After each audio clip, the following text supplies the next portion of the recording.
Hello everybody! Today I want to share with you another one of the biggest milestones along my way that I wish that I really would have started sooner on the guitar. And this is, as you probably already know from the title, this is why you should really start learning music theory.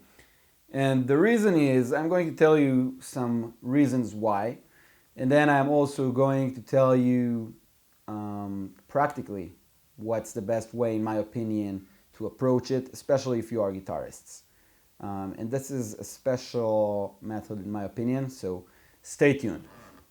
Anyway, why? Why would you want to do it? There is, a common, I believe that this is a common belief that theory is boring and, not fun.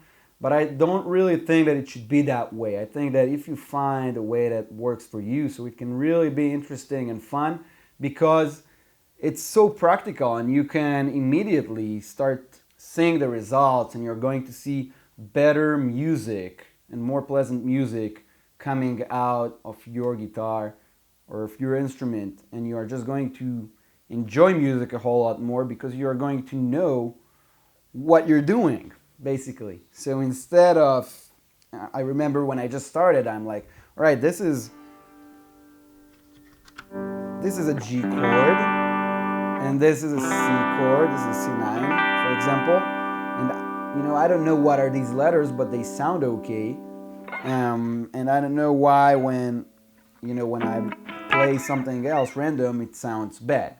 So this is what theory is all about. It's the science, from ancient Greece when they started basically all the modern approach to science.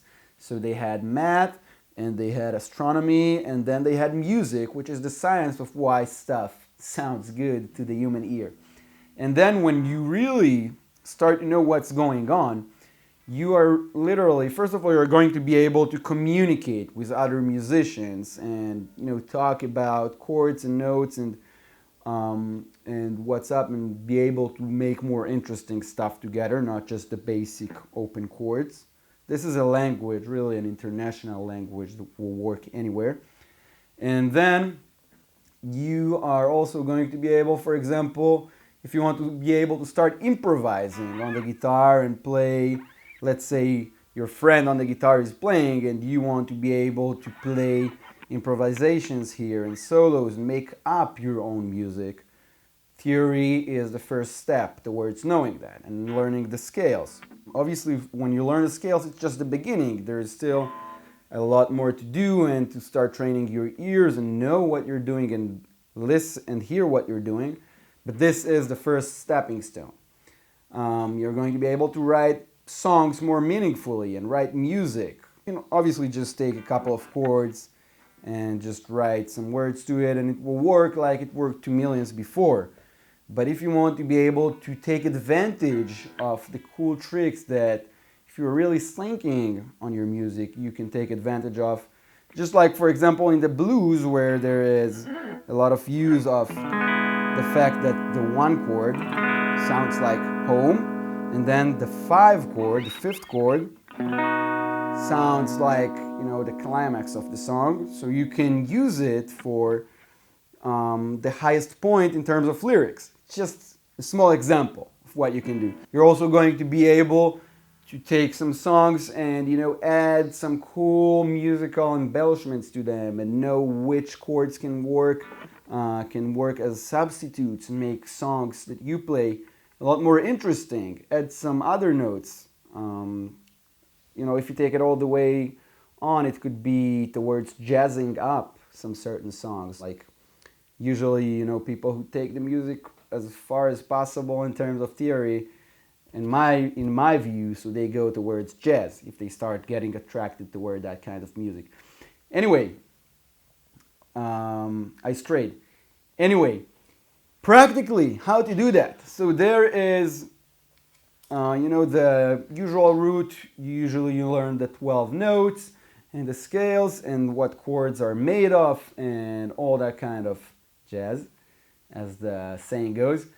But I don't need to lay out the specific way for you, because in any book you pick up, it will usually be around the same. However, what I can tell you practically is that in general, I don't think that it's recommended to learn theory with a teacher, because it will really cost a lot of money. And for example, in 1 hour with a teacher, you can learn what you can read in a book in just in the first 5 pages, just for example. If there is a specific topic, you want to ask questions about, so definitely ask your teacher, your guitar teacher, or, a specific teacher, music teacher that you want to take. But in general, I think the smartest way, especially, if you got that self-discipline and something interests you and you want to sit down and learn it, grab a book. There are so many good theory books out there. Grab a book. I give recommendations to some below if you are playing any kind of instrument. But if you play guitar, there's a specific book that I used, that what I liked about it, that's the first book I learned with, and I owe a lot to it. And what I like about it is that, unlike most books that teaches you theory from, you can call it the two-dimensional approach of a piano, so this book teaches you theory from the approach of the guitar, of how the guitar is tuned, and the circle of fourths and fifths. Some people say the guitar is not a good instrument to learn theory on, but this book takes it and shows you how it's the best instrument to learn theory on. So you can check it out below. But in general, whatever path you choose to take, don't go another day without start learning it. Start doing something, even a little bit every day. It doesn't have to be not fun. Make it fun. Make it a habit of learning just a bit more every day, and you will see how soon the guitar starts opening up for you and you start enjoying it a lot more. And the most important thing is that you will hear more pleasant music coming out of your own hands. That's it. I think I've said it all. Have a great time, and I will see you in the next lesson. Goodbye.